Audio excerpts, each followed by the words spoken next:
उल्हासनगर येथील संघमित्रा वंदना संघाच्या वतीने महिंद बुद्ध विहाराचे नूतनीकरण करण्यात आले। विहाराचे उद्घाटन मदंत डॉक्टर एन आनंद महाथेरो यांच्या हस्ते करण्यात आले। विशेष म्हणजे या कार्यक्रमाला श्रीलंका येथील पाहुण्यांची उपस्थिती लाभली।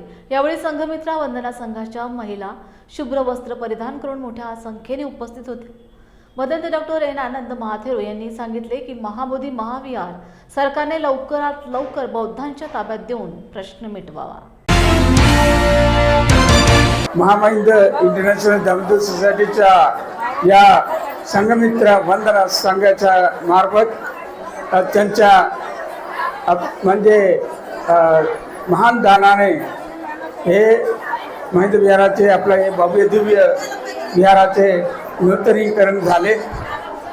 आता या नूतनीकरण कार्यक्रमासाठी श्रीलंका ते आपले राजदूत म्हणजे कौन्सल जनरल मुंबईमध्ये राहणारे ते दोन्ही ते मॅडम इथे आले, त्यांच्या हाताने हे उद्घाटन झाले।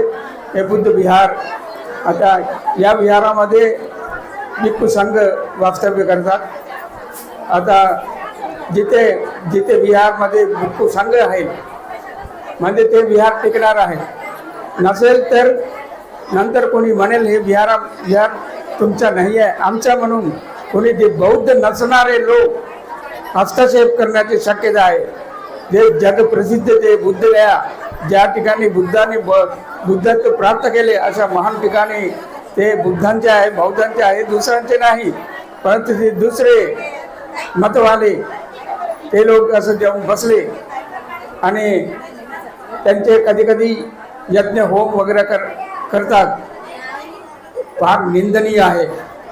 आणि सर्व जगातील बौद्ध असं आवाहन करत आहे, लवकरात लवकर बुद्धगया बौद्धांच्या हातात द्या।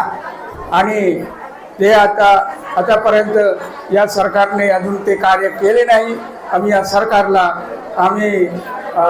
निवेदन करतो, अखिल भारतीय भिक्खू संघ आणि त्याचप्रमाणे जागतिक भिक्खू संघाच्या वतीने मी असं जाहीर निवेदन करतो, लवकरात लवकर बुद्धगया आमच्या ताब्यात द्या, बौद्धांच्या ताब्यात द्या असू द्या आणि सर्वांचे मंगल व्हावे, कल्याण व्हावे असे सदिच्छा प्रकट करतो।